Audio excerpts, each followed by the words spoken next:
우리가 그 신학을 공부하면서 이 철학이라고 하는 철학이라고 하는 것을 우리가 이제 어떻게 이제 생각을 해야 할까?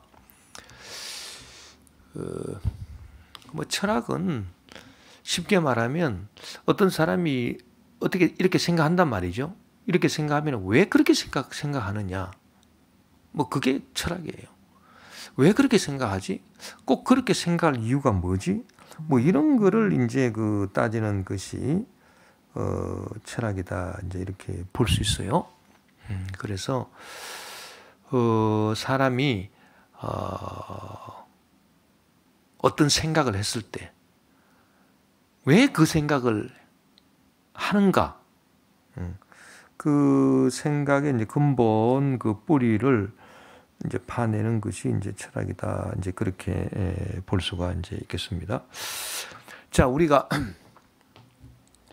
그래서 이제 철학적인 그 사고 방식에서의 그 미세한 이제 차이점을 통해서 결국은 상당히 이제 그 많은 그런 그 여러 이제 다양한 생각들이 나오기도 하고 또 결정적으로 그 차이가 있는 생각들이 이렇게 나오기도 하는 것이기 때문에 우리가 이 철학적인 이 사고방식을 이제 중요시하는 것이 참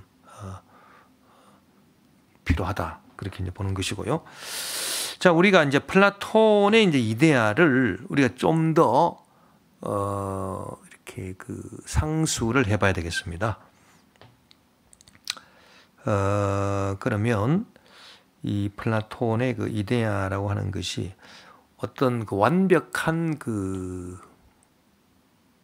완벽한 변치 않는 영원한 것만을 이렇게 내세우는 것이 아니라 이 플라톤의 이데아가 모든 이 사물의 이전에 있었고 모든 사물은 이 완벽한 이데아로부터 이렇게 이 경험적인 사물은 또 만들어졌다라고 하는 그런 이데아 사상으로 이제 나가게 또 돼요. 그것을 우리가 이제 안테렘이라고 하는데 이 안테렘이라고 하는 것이 이제 굉장히 중요합니다.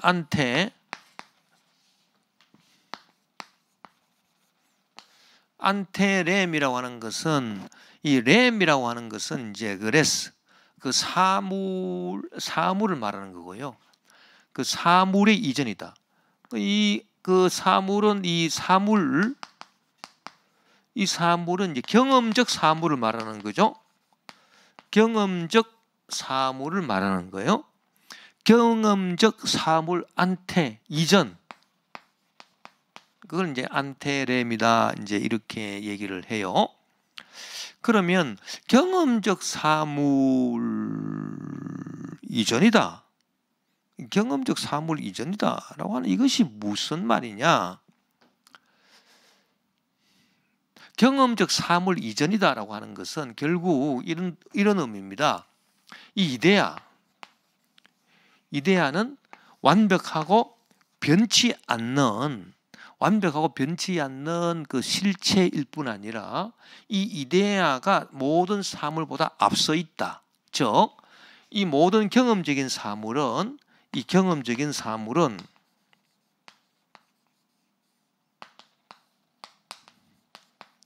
이데아에 의해서 만들어졌다는 겁니다. 결국 이데아에 의해서 만들어졌다. 그게 바로 이 안테렘이다라고 하는 의미가 되겠습니다.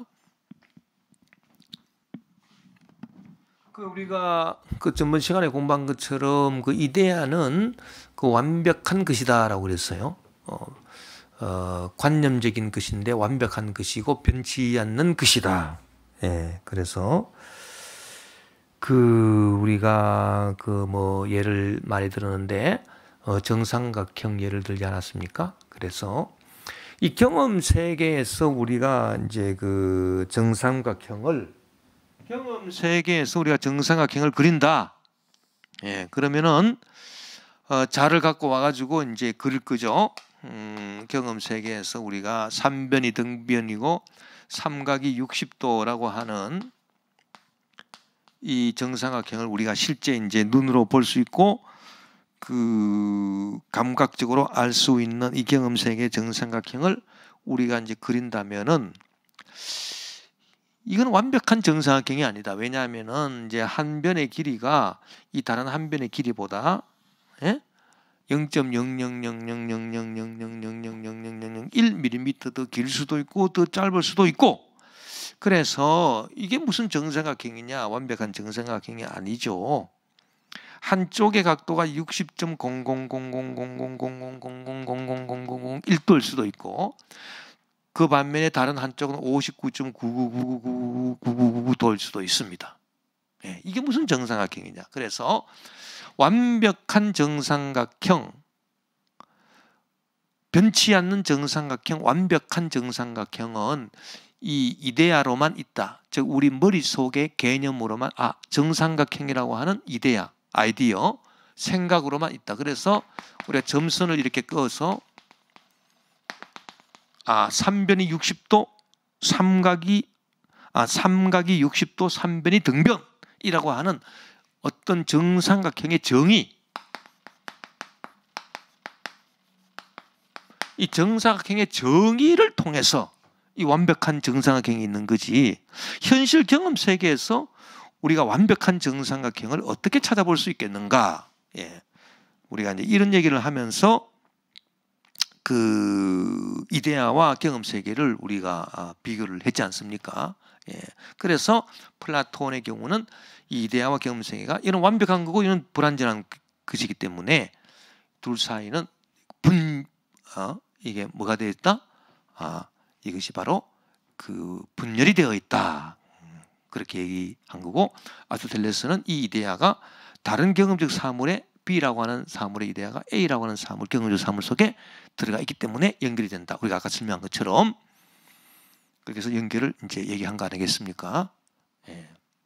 그런데 이 플라톤의 이데아를 우리가 좀 더 이제 살펴보면 이 안테렘이라고 하는 이제 그 개념이 나와요. 이게 뭐냐면은 이 이데아는 정의, 이 사물의 어떤 정의로서 주어지는 이데아는 완벽한 것일 뿐만 아니라 모든 경험적 사물은 이 완벽한 이데아에서 나온다는 겁니다. 그러니까 이 두 세계가 분열이 되어 있지만 이 경험적 사물을 만들어낸 것은 이 경험적 사물이 어디서 나왔느냐?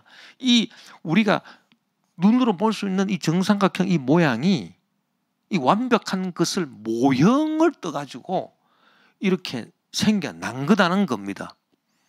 이렇게 생겨났다는 거예요. 그러니까 경험적 사물에 있는 모든 것은 완벽한 것은 아닌데 이 완벽한 이데아를 본떠가지고 만들어진 겁니다. 이 경험적 사물이. 그것을 우리가 안테렘, 그래서 사물 이전이다. 뭐가 사물 이전? 이데아가 안테렘이다. 사물 이전이다. 이제 그 얘기예요. 그 얘기. 사물보다 앞서 있으면서 모든 사물을 만들어냈다는 얘기죠.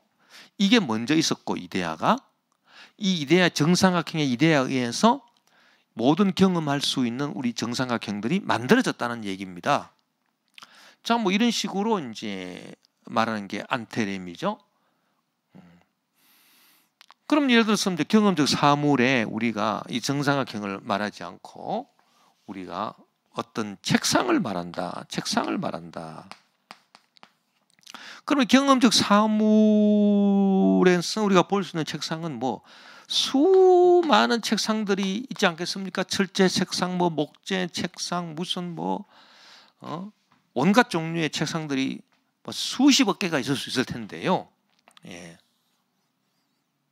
그 이런 경험할 수 있는 책상들은 그럼 어디서 만들어졌느냐? 이게 어디서 만들어졌느냐? 이 책상이라고 하는 그야말로 우리 머릿속에 떠오른 어떤 그 관념입니다. 이데아. 뭔가 책을 얹어놓고 공부를 한다든지 뭔가 그 지적인 작업을 할 수 있는 도구라고 하는 머릿속에 떠오른 이 책상이라고 하는 이데아. 뭐 그걸 우리가 뭐 점선을 꺼서 이렇게 뭐 책상 모양을 이렇게 한다면 이러한 그 이데아를 통해서 이 현실의 책상들이 다 만들어졌다는 얘기거든요. 예. 뭐 의자도 마찬가지고 모든 사물이 다 그렇다는 것 아니겠습니까? 이것을 우리가 안테렘이다 그렇게 이제 얘기를 하는 거예요. 예. 이 안테렘적인 이제 그 사고방식으로 안테렘적인 이제 사고방식으로 우리가 이제 생각한 것이 성경에도 많이 나옵니다. 이게 왜냐하면은 자 우리가 이제 예수 그리스도를 이제 통해서 그는 만물보다 먼저 나신 자다. 만물보다. 그래서 그 모든 것이 그를 위해서 그를 통하여 창조되었다. 예. 만물보다 먼저 나신 자다. 안테렘이죠. 만물보다 앞서 있어요. 이때 만물이라고 하는 것은 경험적 사물을 말하는 거고, 그래서 그 예수 그리스도는 모든 만물보다 먼저 나신 분으로서, 먼저 계신 분으로서 그분을 통해서 모든 것들이 만들어졌다. 모든 이 세상 만물이 다 만들어졌다. 모든 세상 사물, 즉 경험적 사물들이 다 만들어졌다. 그게 이제 어떤 안테렘적인 요소가 이제 그 적용이 된 거죠. 적용이 되어서 그렇게 그 성경에 언급이 된 거다. 이제 이렇게 이제 볼 수가 있고, 이 안테렘적인 이제 이 사고 방식은 중세의 그 안셀무스의 신념론, 리얼리즘,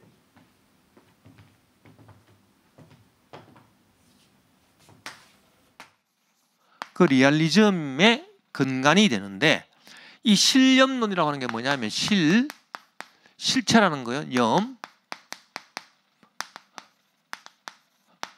개념이 실체라는 거예요.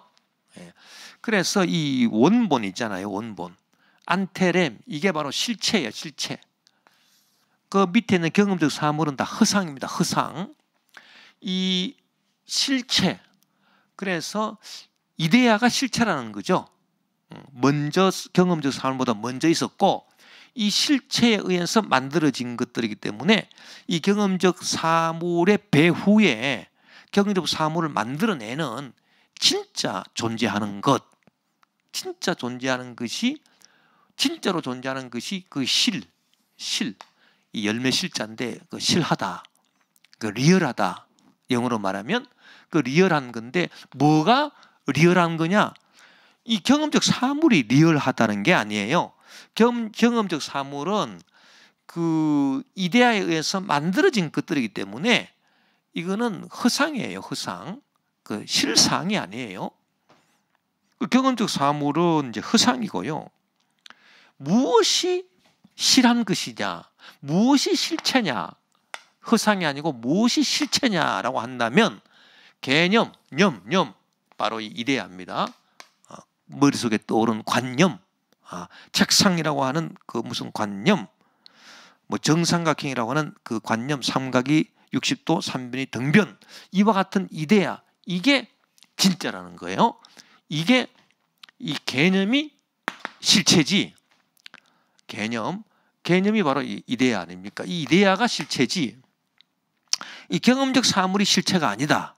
이 경험적 사물은 실체가 아니라 이거는 단지 이것은 그 허상이고 우연히 있는 것들이고, 변화무쌍한 것들이다. 뭐 그렇게 보는 겁니다. 만약에 어떤 이런 그 리얼리즘적인 이제 사상을 우리가 그 이렇게 그 사람에 적용한다 그러면요, 어떤 뭐 생각을 할 수 있겠습니까? 그 나라고 하는 존재도 그래요. 내가 경험 세계에서 나가 있잖아요. 경험 세계에서 나, 이건 뭐예요? 어제하고 오늘이 다른 거죠.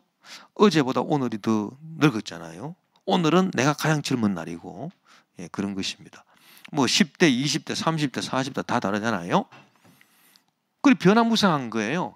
이 변화무쌍한 나는, 이거는 나의 실체가 아니에요.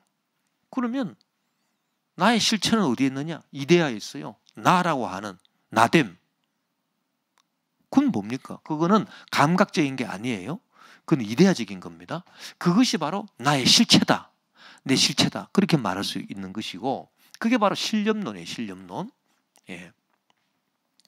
그리고 이제 나가 아니라 사람을 예를 든다면, 우리가 경험 세계에서 만나는 뭐 이 사람, 오늘 뭐 박 선생, 여기 이 선생, 뭐 김 선생, 오늘 만나는 사람들, A라고 하는 사람, B라고 하는 사람, C라고 하는 사람, 이런 각각의 경험적인 사람들, 우리가 경험할 수 있는 사람들이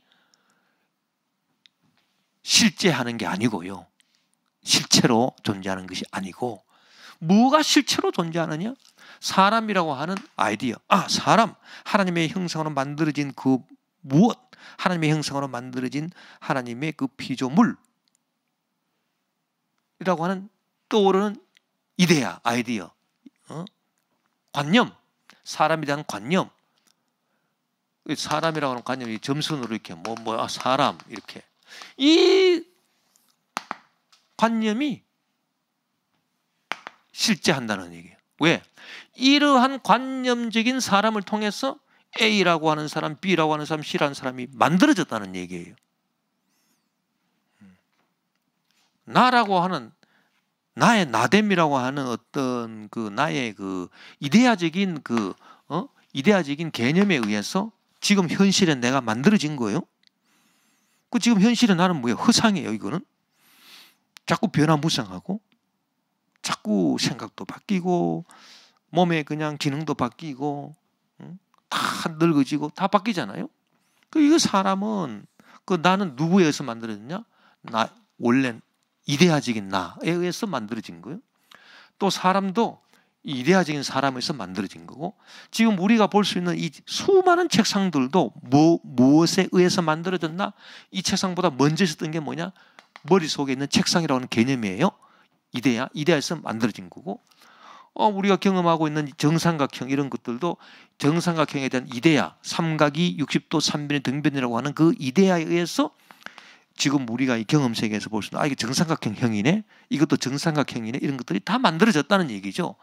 그래서 안테렘이라고 하는 것은 이데아의 어떤 개념적인 것이 이 경험적 사물을 보다 앞서 있었다라고 하는 것은 이 경험적 사물에 앞서 있어서 경험적 사물들을 만들어냈다. 경험적 사물은 이 이데아의 그 후에 있다. 그래서 이데아는 경험적 사물 이전이다. 이게 바로 안테렘입니다.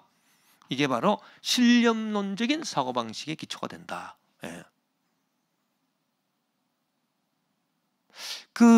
이 신념론적인 사고가요, 그것이 정통신학입니다. 또 우리 기독교에, 우리 기독교의 정통신학이에요. 신념론적인 사고방식이. 항상 우리는 지금 경험 세계에서 살아가는 나는, 이것은 원래 내가 아니에요. 원래 내가 아닙니다. 그래서 하나님의 형상을 이루어서 우리가 나아간다. 그러면 이 나를 이루고 나아가는 거예요. 이것을 부단히 추구하면서 나아가는 거예요. 주님의 형상을 이룬다. 그런 얘기죠. 어쨌든 이런 그 신념론적인 이 사고방식, 이것이 이제 우리 기독교 정통신학이다. 그래서 우리가 고린도전서, 고린도후서, 이 고린도 교인들에게 보낸 바울의 편지 같은 것도 보면은, 또 히브리서에 보면은 모든 만물은 보이는 것으로 말미암아 된 것이 아니다 그랬잖아요. 그럼 보이지 않는 것으로 말미암아, 그렇죠?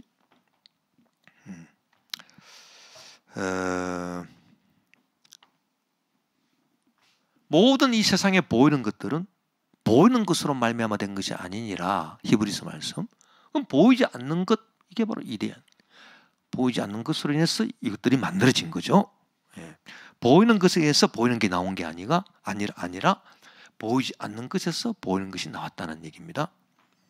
그래서 보이는 것은 잠깐이고 보이지 않는 것은 영원하다. 고린도 그 후서의 말씀도 마찬가지. 그것도 보이지 않는 것이 실체다. 예? 보이는 것들은 보이지 않는 것으로부터 다 나왔다. 뭐 그런 얘기잖아요. 이런 이제 그 플라톤적인 그 이데아, 안테렘적인 이런 사고방식, 이런 철학적인 사고방식이 우리 기독교 정통 신학을 이루고 있다라고 하는 것입니다. 예. 그것을 이제 우리가 볼 수 있고, 중세의 그 신념론적인 그와 같은 사고방식을 우리가 가질 수가 있다. 예, 그렇게 이제 그 보는 것이지요. 그러면 예를 들어서 이 신념론적인 사고방식이 우리 기독교 그 교리 가운데 가장 핵심적인 교리라고 할 수 있는 삼위일체에 대해서 어떻게 적용이 되겠습니까? 예를 들어 삼위일체도 우리가 정확하게 이해를 하려면 이 신념론적인 이 안테렘적인 이 생각을 먼저 해야 돼요. 이거를 우리가 가지지 못하면 아무리 우리가 삼위일체를 이해하려고 해도 이해할 수가 없는 겁니다. 자, 경험적 사물로 삼위일체를 따진다 그러면 아버지, 아들, 성령 이렇게 세 가지를 우리가 이제 경험하잖아요. 그래서 하나님 아버지, 그리고 이 땅에 오신 아들 예수 그리스도, 그리고 이제 예수 그리스도 하늘에 다시 돌아가시고 올라가시고 우리에게 보내신 성령, 아버지와 아들과 성령이단 말이에요. 이게 경험할 수 있는 그 하나님의 역사예요. 우리가 성령을 이 땅에서 경험하고 아들이 이 땅에 오셔가지고 우리가 예수님을 받고 예수님 십자가 못 박혀 죽음 당하신 걸 우리가 목도를 했습니다. 네. 다 이거 우리가 이 땅에서 경험하는 성부, 성자, 성령이에요. 그런데 이 성부, 성자, 성령이 삼위일체를 이룬다라고 할 때 결국은 이 안테렘이란 말이에요. 그 아버지와 아들, 성령 이전에 여기에 뭐가 있느냐는 얘기예요. 여기에 예? 여기에 삼위일체 하나님이 계신 거예요. 삼위일체. 그 삼위일체라고 하는 관념, 예? 삼위일체 하나님이라고 하는 관념, 이것이 먼저 있었고 여기에 의해서 아버지, 아들, 성령이 이렇게 나오셨다는 얘기입니다. 이게 바로 안테렘적인 사고방식에서 우리가 삼위일체를 보는 거죠. 그래서 그러면 그 이데아적인 삼위일체가 뭐냐? 이 삼위일체라고 하는 개념이 먼저 있었어요. 삼위일체라고 하는 관념. 성부, 성자, 성령은 세 분이지만은 한 분으로 존재한다. 한 분으로 존재한다. 삼위일체다라고 하는 이게 먼저 있고 여기서 아버지, 아들, 성령이 나온 거지. 이게 그래서 신념론적으로 생각하면서 그러면 지금 눈에 보이는 아버지, 아들, 성령, 우리가 체험하는 아버지, 아들, 성령 이게 중요한 게 아니에요. 이게 중요한 게 아니라 이 삼위일체의 관념, 삼위일체 개념이 뭐냐? 이게 중요하구나. 그래서 이 삼위일체 개념을 직접 파고 들어가야 우리가 삼위일체를 이해할 수 있는 거지. 우리가 현상에서 체험하는 아버지, 아들, 성령을 여기서 출발해가지고 출발점이 여기가 돼가지고 이 세 분이 한 분이 된다 뭐 이런 식으로 자꾸 생각하면 아무리 우리가 연구를 해도 삼위일체를 몰라요. 무슨 말인지 아시겠어요? 예. 그러니까 신념론적인 사고방식에서 삼위일체라고 하는 개념이 먼저 있었고 이 삼위일체라고 하는 하나님 개념이 먼저 있었고 삼위일체 하나님이 먼저 있었구나. 삼위일체 하나님이라고 하는 개념이 여기서 성부, 성자, 성령이 나오셨구나. 이렇게 생각을 하면서 이 삼위일체 하나님이라고 하는 이 개념, 이 관념 이 과연 뭐냐? 그래서 여기를 직접적으로 우리가 공부를 해야 돼요.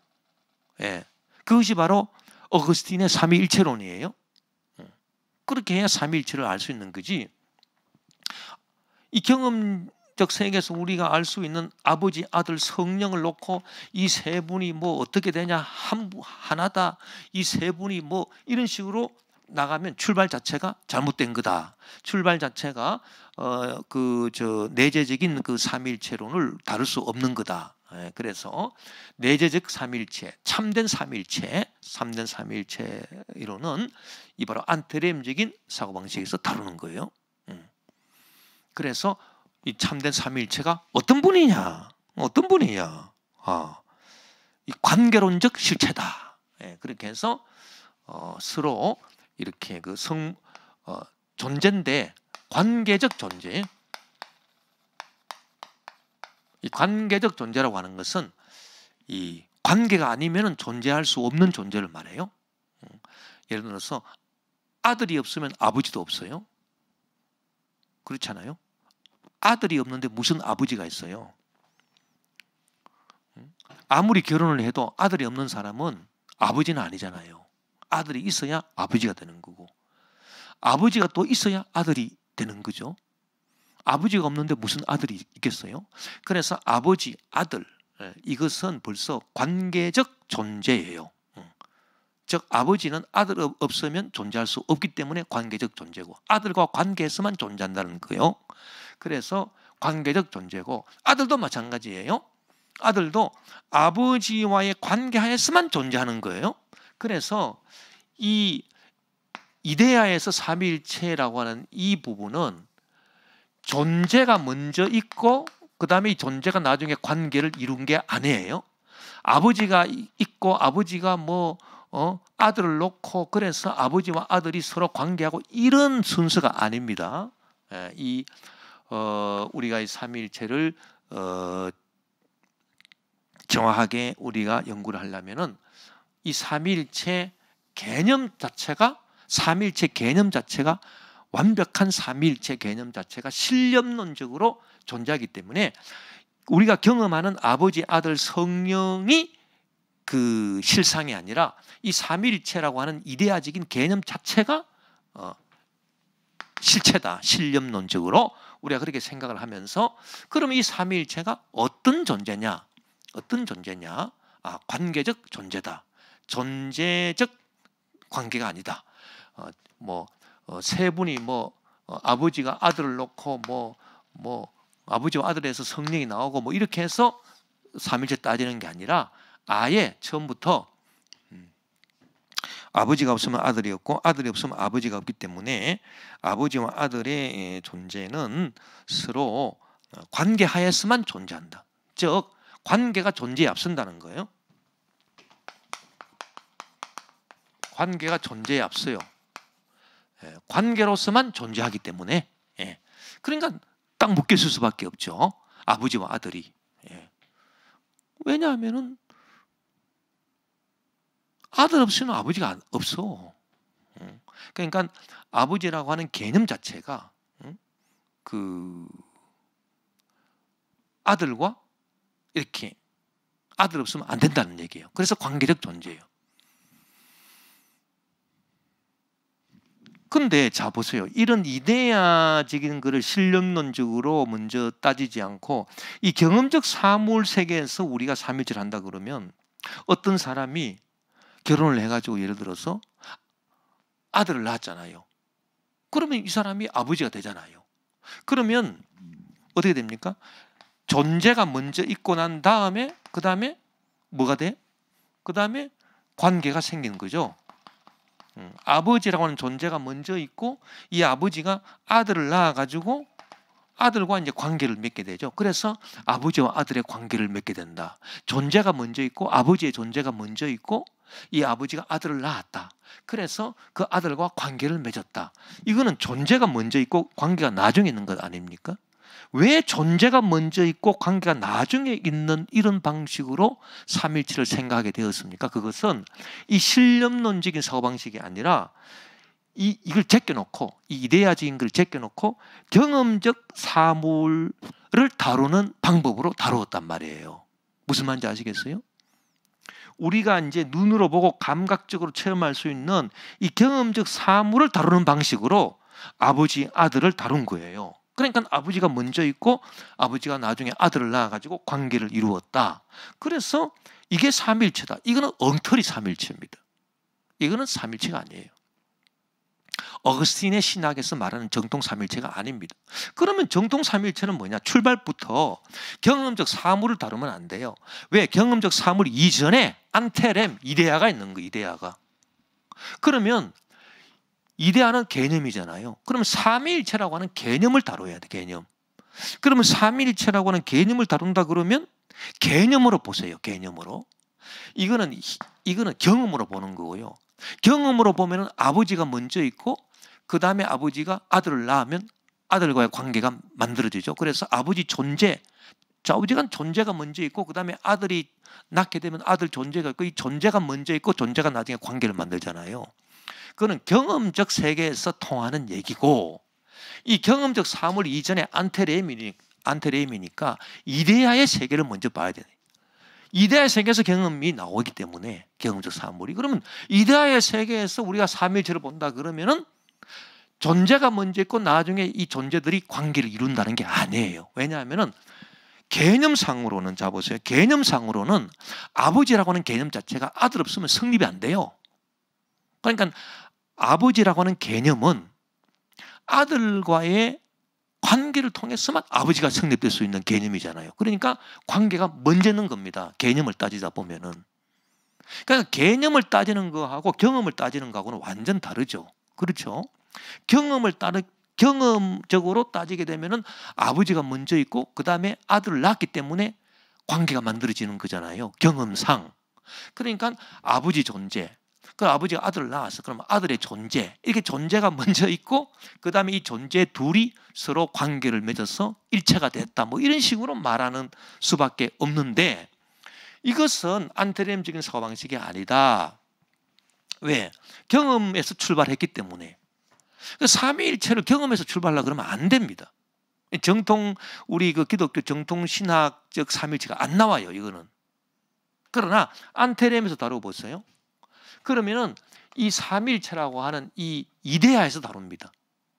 이 이데아가 먼저 있었어요. 그리고 아버지, 아들, 성령이 나온 거예요. 그러면 이 삼위일체라고 하는 개념은 뭐냐? 개념. 이제 개념을 따지는 거예요. 개념.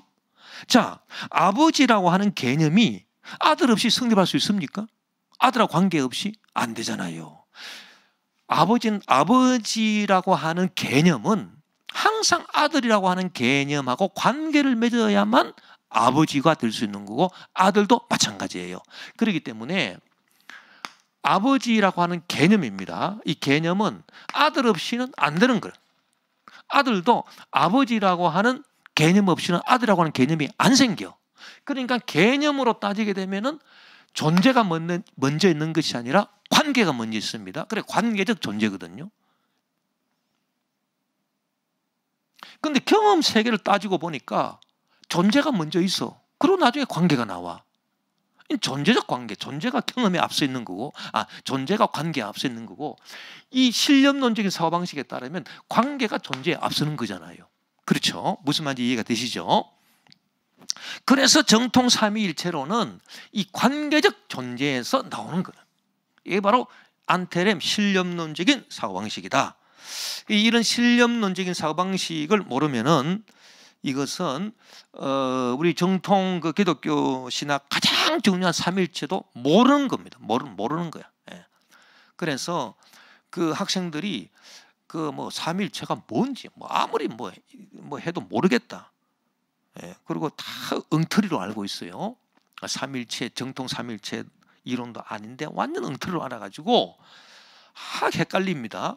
신학생이라면 그 제대로 알아야 되는데 그렇게 하려면은 바로 이 플라톤의 이데아, 그 다음에 안테렘 이런 사상들을 다 알고 그렇게 접근을 해야 될 수가 있는 거겠죠. 예. 그래서 이 개념이 경험적 사물에 앞서는 거기 때문에 이 경험적 사물은 개념에 의해서 이데아에 의해서 나온 것이기 때문에 이데아, 개념, 관념을 따져야 되겠구나. 그 관념적으로 볼 때는 경험하는 거와 완전 달라.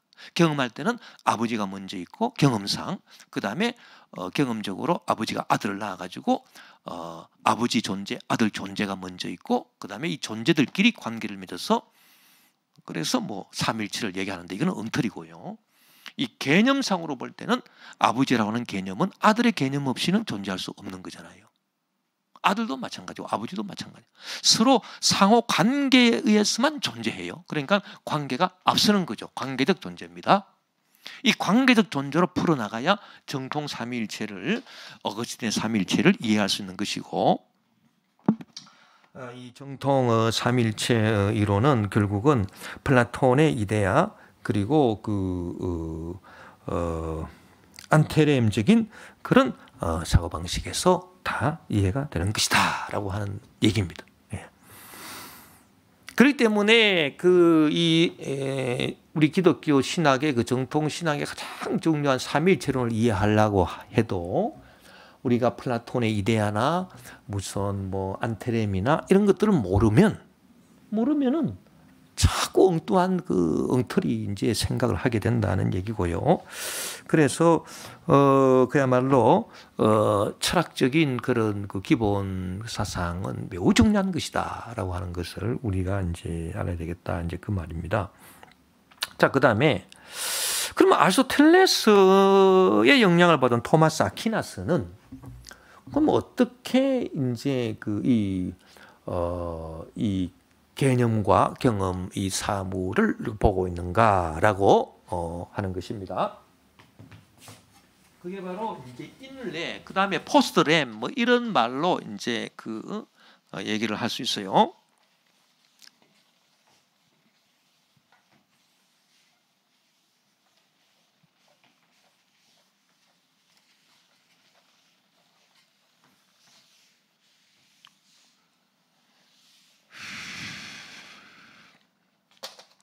그러니까 그 아리스토텔레스의 영향을 받은 토마스 아퀴나스의 입장에서는 이데아가 그러면 안테렘으로서만 존재하느냐? 그게 아닙니다. 왜? 아리스토텔레스는 좀 다르게 해석했으니까.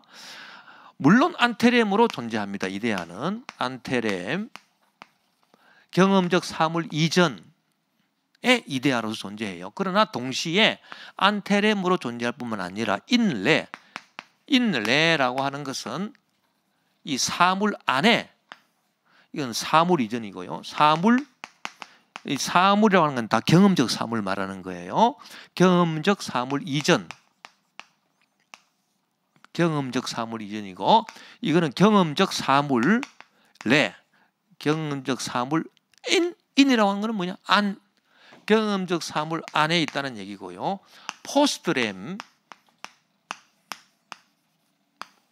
포스트램이라고 하는 경험적 사물 포스트 후에 있다. 이렇게 봤어요. 이데아가 토마스 아퀴나스는 이데아가 안테렘, 인내, 포스트램 이 세 가지로 존재한다. 이렇게 본 겁니다.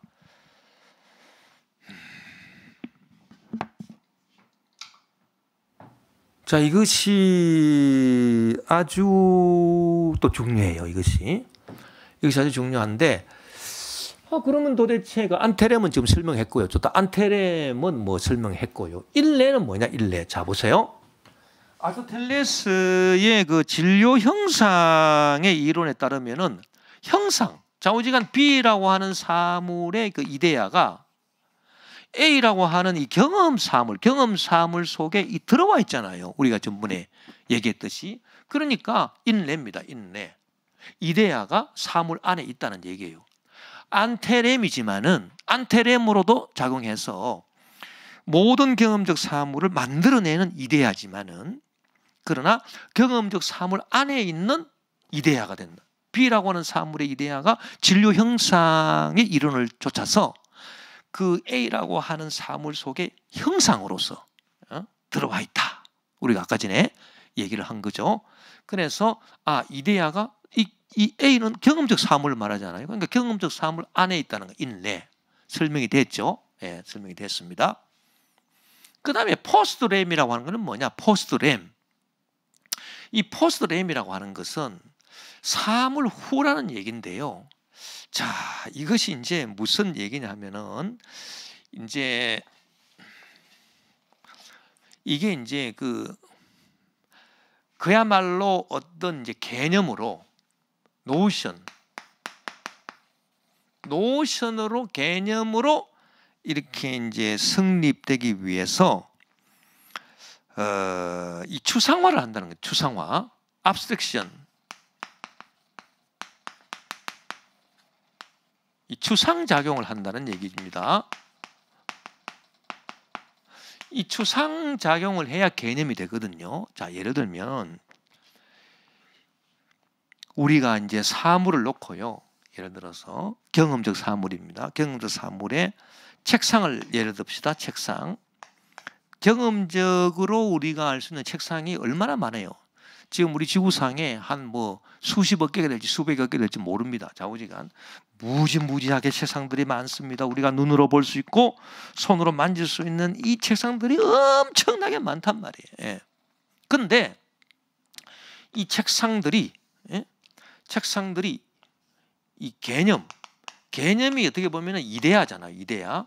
그래서 예를 들어서 무언가 이렇게 그 책이라든지 뭔가를 딱 얹어놓고 뭐 글을 쓴다든지 뭐 공부를 한다든지 그렇게 할 수 있는 도구라고 하는 이 이데아, 이 개념으로 딱 되려면은 그래서 책상 우리가 사전에 찾아보면 이 개념이 나와있죠. 그 이데아예요. 우리 한글 사전에 쭉 보고 책상 한번 찾아보고 책상 찾아보면 무슨 뭐 이렇게 설명해놨죠. 뭐 책이나 뭐를 얹어가지고 뭐 쓸 수 있거나 뭐 공부할 수 있는 뭐 도구 뭐 이렇게 나왔을 겁니다. 이 한글 사전에 보면 요게 바로 이데아거든요. 요게 머릿속에 떠오르는 거란 말이에요. 이게 그렇잖아요. 이렇게 할 수 있는 도구 이거는 머릿속에 딱 떠오르는 거야. 이거는 만질 수 없어. 그러나 요 책상에 대해서 이 설명을 해준 건데 이게 개념이거든요. 이게 노션, 이게 바로 이데아란 말이에요. 오케이.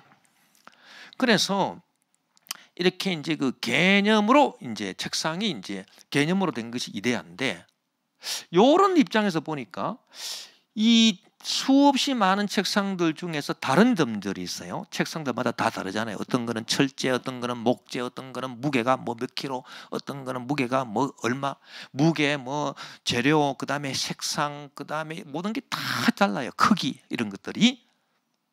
근데 그 다른 점들을 자 여기에 설명해 놓은 요 이데아적인 요 설명은요, 이 다른 점들을 다 없애지 않으면 이런 설명이 나올 수가 없습니다.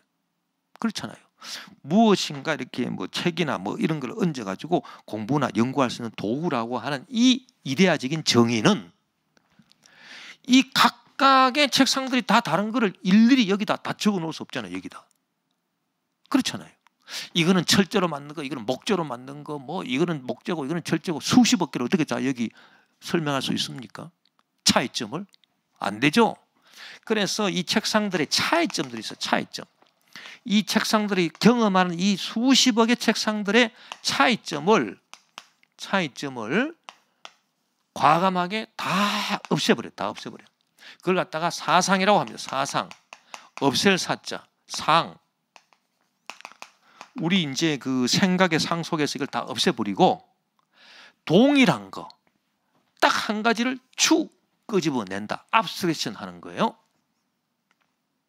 그 동일한 거는 뭐예요? 책상들이 다 다르지만은 뭔가를 얹어놓고 뭐 이렇게 공부를 할 수 있거나 뭐 할 수 있는 도구 이거는 같은 거잖아요. 수십억 책상이 다 달라도 이거는 같은 거 아닙니까? 요 같은 거 한 가지를 끄집어 올려내는 거죠. 그래서 다른 점들을 잘 들어야 됩니다.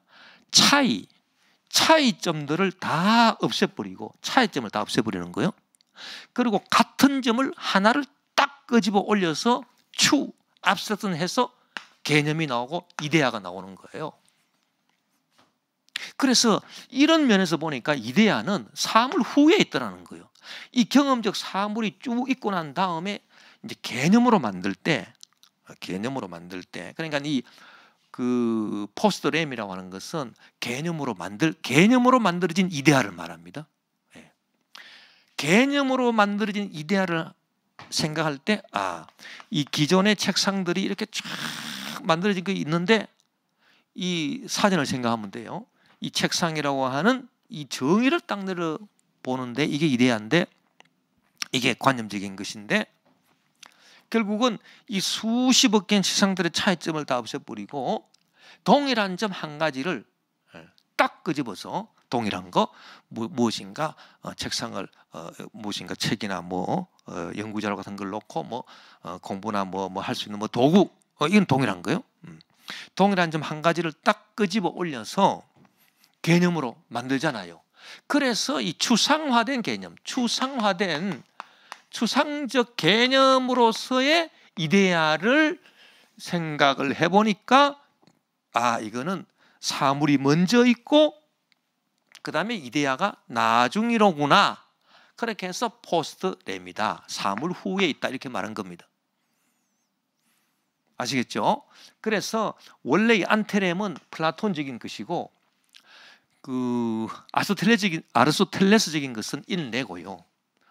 안테렘과 인내가 같이 있는 것이고 아리스토텔레스적인 것은 이 토마스 아퀴나스는 여기다가 이걸 좀 첨부를 해서 이 포스트렘까지를 붙였다. 예. 그래서 이것은 이제 개념화된 이데아. 이거는 이제 형상으로 그 진료 형상으로서 경험적 진료 안에 있는 이데아.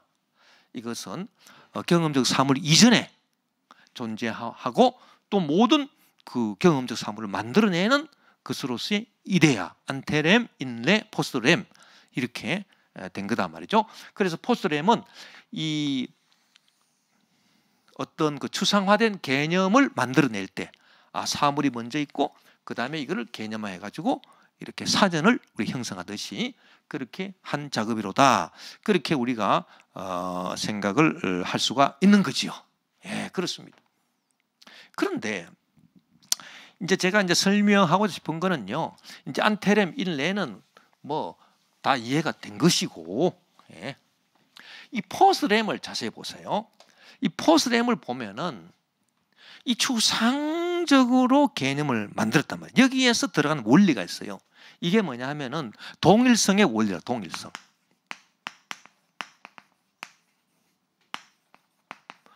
그래서 우리 철학에도 뭐가 있냐면은 동일성의 철학이 있어요. 동일성의 철학.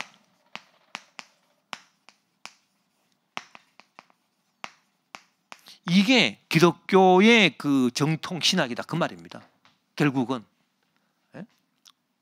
그러니까 기독교의 정통 신학은 뭐 안테렘도 정통 신학이고요. 인레도 정통 신학이고요. 이 포스트렘도 정통 신학이에요. 기독교 정통 신학. 그래서 왜 이 동일성의 원리가 기독교의 정통 신학이 되느냐? 여기 보면은 차이점을 다 없애고 동일한 걸 한 가지를 딱 끄집어내서 그래 추상적 개념을 만들었어. 이 원리가 기독교의 그 정통 신학의 그 흐름을 이렇게 말하는 건데 이 동일성의 원리가 그 기독교 정통 신학이라는 얘기예요. 왜? 좌우지간 이데아가 만들어졌으니까 추상적 개념으로 이데아가 만들어졌으니까 이 이데아를 인정하는 거, 예? 이것이 뭡니까? 이것이 좌우지간 이게 많은 경험 세계에서 많은 차이점을 불구하고 하나의 통일점을 만들어낸 거잖아요. 통일점. 그래서 하늘나라가 통일이라는 얘기예요. 통일.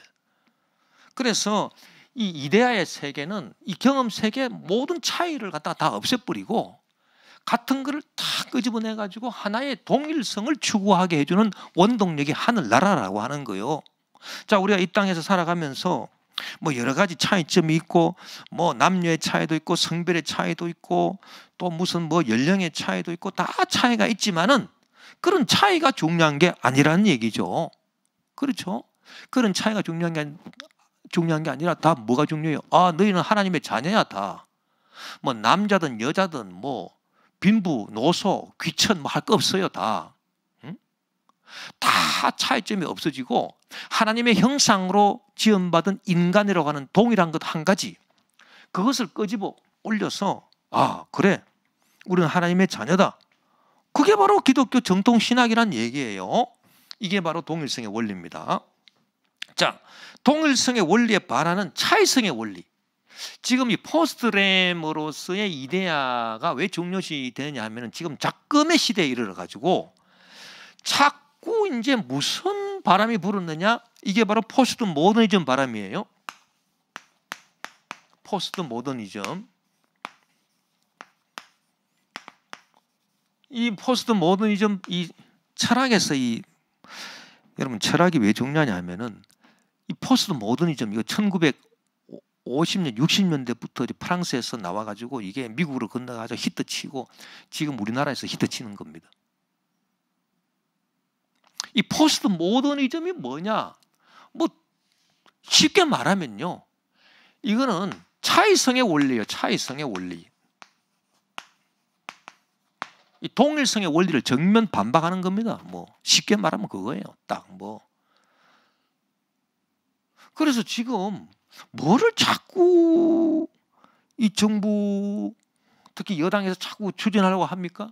차별 금지, 차별 금지, 그 다음에 평등, 뭐 이런 것들이거든요. 뭐 동성애, 뭐 이런 것들은 다.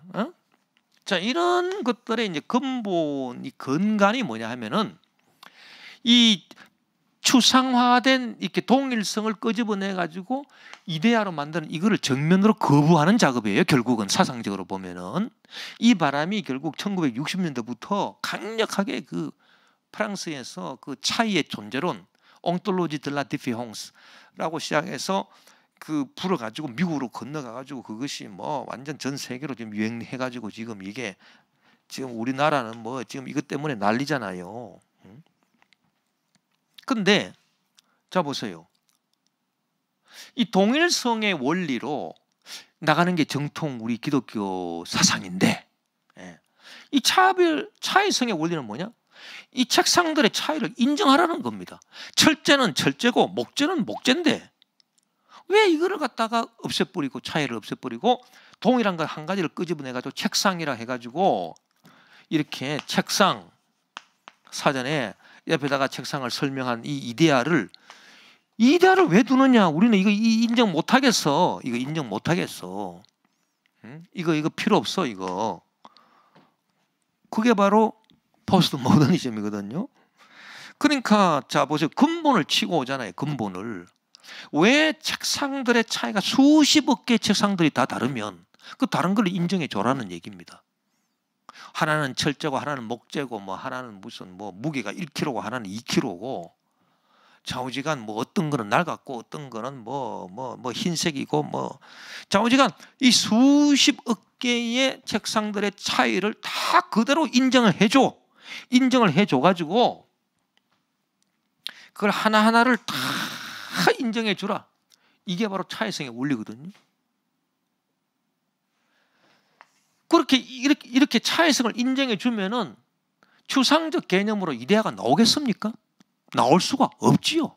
차이성을 없애버리고 동일한 것을 끄집어내야 추상적 개념 이데아가 나오는데 이데아가 나와야 우리 정통 기독교 신학과 딱 어울리는데 이거 차이성을 여기서부터 인정하라고 하니까 이게 추상적 개념이 불가능한 거고요. 이데아가 나올 수가 없지 않습니까? 그러니까 결국은 이 차이성의 원리는 그 이데아적인 그 동일성의 원리, 기독교 정통 신학을 근본적으로 파괴하는 이 아주 근본 밑작업이에요. 이게 바로 차이성의 원리거든요. 이 차이성의 원리가 딱 적용되면 차별 금지가 나옵니다. 차별 금지라고 하는 말은 자, 이 책상은 철제요. 이 책상은 목재요.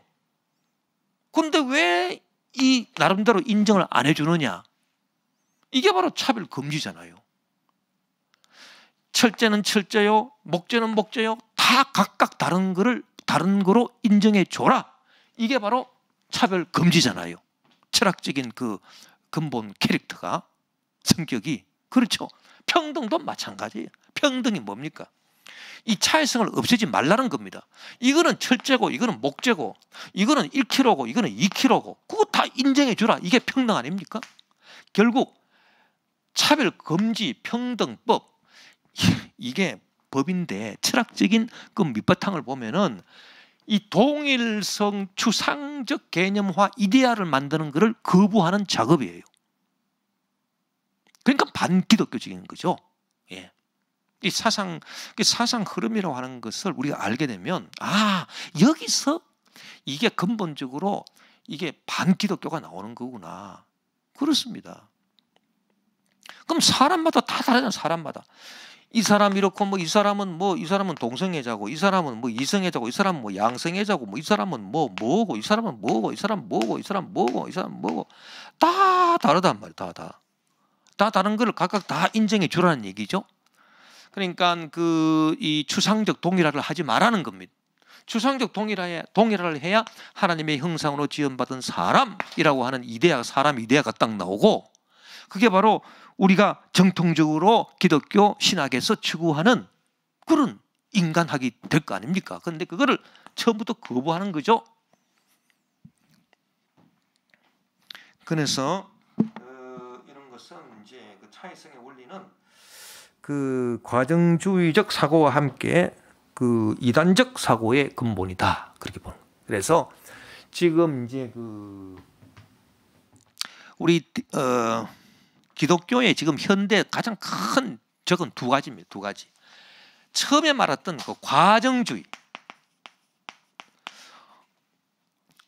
아리스토텔레스가 진료 형상 이론으로 이 과정을 얘기했지만, 이 과정은 한 목적적으로 이 목적점에 골인하는 거. 우리가 이 땅에서 행인과 나그네로 살지만은 그러나 장차 저 하늘과 저 땅을 향해서, 새 하늘과 새 땅을 향해서 종착역을 향해서 달려가는, 창세기에서 요한계시록, 창조에서 최후 심판까지 완전히 처음 출발점과 끝점이 완전 다르잖아요. 이것을 쭉 이렇게 해나가는 그런 과정이지, 결코 이 원을 그리는 이 과정 자체가 실체라고 하는 이 과정주의는 아니란 말이에요. 그런데 어떤 과정 자체에 목적이 없이 어떤 과정 자체에 힘을 실어주는 이 과정주의, 이것이 지금 이제 기독교 사상의 큰 적이고요. 이거는 이제 특히 20세기의 적이었습니다. 20세기 주적이었고, 이제 이 과정주의의 주적은 조금 사라졌는데, 지금은 무슨 주적이 생겨났습니까? 이 동일성의 원리를 파괴하고 이 차이성의 원리를 주장하는, 이 아주 근본적인 밑바닥부터 이제 파고든 거죠. 이 차이성의 원리가 지금 우리 기독교 정통 신학에 대한 그런 이단적 사고로 심각한 도전을 주고 있다, 그렇게 말한 것이고, 자, 우리가 왜 플라톤이고 왜 아리스토텔레스냐, 왜 어거스틴이고 왜 토마스 아퀴나스로 우리 다시 돌아가야 되느냐?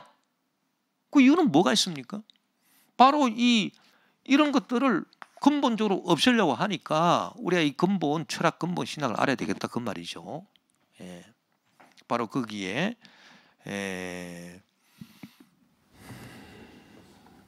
이 강의에 그 신학적, 철학적 의의가 있다, 또 그렇게 볼 수가 있습니다. 자, 아리스토텔레스의 형상 이론과 한목적성 원리, 아까도 뭐 설명했습니다. 그 아리스토텔레스의 이 한목적적 원리, 형상, 진료 형상, 자꾸 그 제1형상, 순수 형상을 추구하는 그 과정, 목적을 향하는, 이거 우리 기독교 정통 신학 사상입니다. 예. 그 다음에 아리스토텔레스의 형상 이론과 아퀴나스의 초월 인간학적 사고. 예. 자, 우리가 이건 뭐 처음에도 좀 설명했습니다만은, 플라톤의 그 이데아 사상에 우리가 충실하게 되면은 결국은 그 계시 신학이 나오고 그 이데아와 그 경험 세계는 분리되기 때문에 계시 신학이 나오게 되고, 그리고 오직 믿음, 그 우리가 그 이데아로 나아가는 길, 이데아는 하나님이 계시는 완벽한 곳이기 때문에 그 이데아로 나아가는 길은 오직 예수 그리스도를 믿는 믿음으로, 오직 믿음, 예? 오직 십자가, 오직 은혜, 오직 말씀, 뭐 그렇게 되겠죠. 이 종교 개혁 사상과 일치하고 있습니다. 예. 깔뱅의 신학과 일치하고 있습니다. 이 플라톤의 철학이. 플라톤, 어거스틴, 깔뱅, 종교개혁자, 또 그 이전에 바울, 이렇게 다 일치하고 있어요. 예.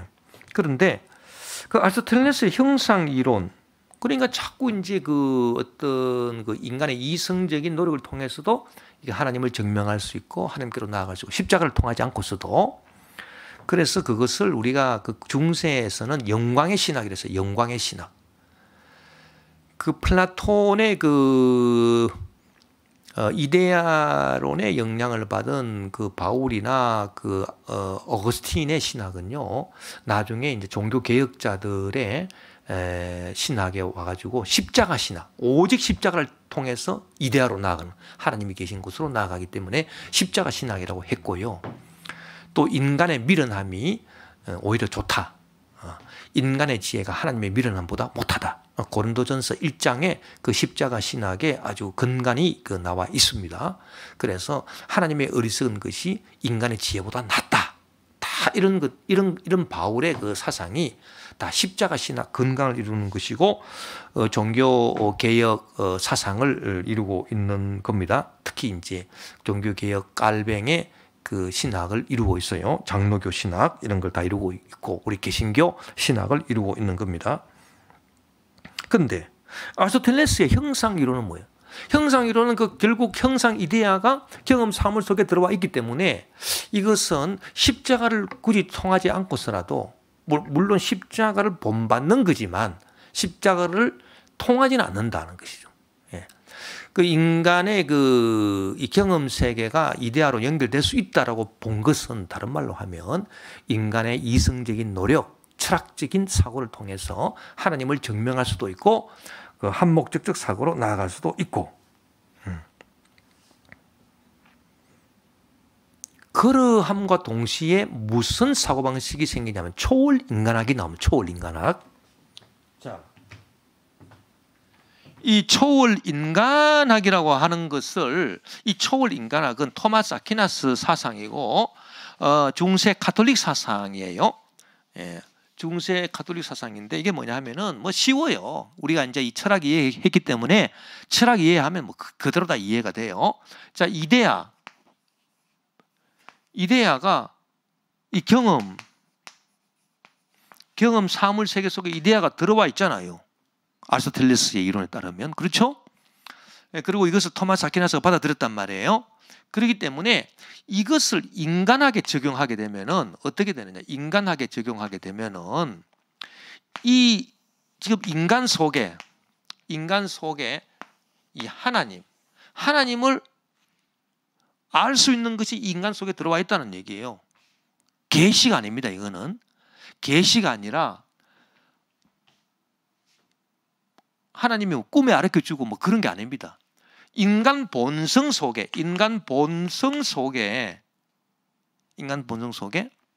하나님을 알 수 있는 게 들어와 있다는 얘기죠. 이데아가 경험 세계 속에 들어와 있다는 얘기는, 인간 타락한 본성이지만 인간 본성이 완벽하게 타락하지 않았다는 겁니다. 결국은.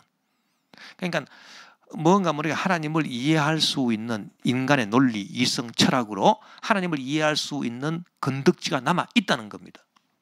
그걸 지금 얘기하는 거죠. 하나님이 이 속에 들어와 있다. 그래서 인간은 자기 본성을 뛰어넘어서, 그러니까 인간이 자기를 초월하는 거예요. 왜? 하나님이 이 속에 들어와 있으니까.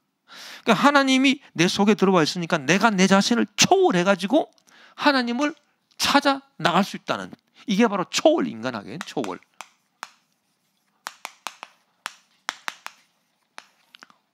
깔뱅의 신학, 종교 개혁의 신학은 이 초월 인간학을 부정하죠. 그 절대 없습니다. 이거는 우리가 플라톤 사상의 영향을 받았기 때문에 이데아와 경험 세계는 이렇게 연결이 안 돼요. 연결이 안 되니까 우리 경험 세계에 사는 우리 인간은 절대로 나를 초월해서 하나님께 나갈 수가 없어요. 초월 인간학이 안 됩니다.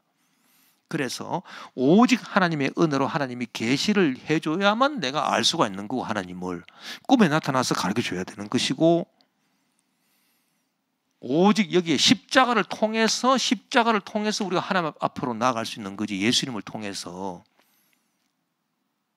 십자가 통하지 않고서는 하나님께 나갈 수 없다. 이게 바로 플라톤의 영향을 받은 어거스틴과 또 종교 개혁자들의 우리 개신교의 신학 사상 아니겠습니까? 그런데 중세 토마스 아퀴나스의 신학은 아리스토텔레스에 영향받았고, 아리스토텔레스는 이데아가 경험 세계 속에 내재할 수 있다 이렇게 봤기 때문에 인간 타락한 본성 속에서 인간을 초월해서 하나님을 알아가는 방법이 있다는 얘기예요. 굳이 십자가를 통하지 않고서라도. 예. 그러니까 십자가가 많이 약화되는 거죠. 예. 그래서 이렇게 나갈 수 있다. 이게 바로 초월 인간학입니다.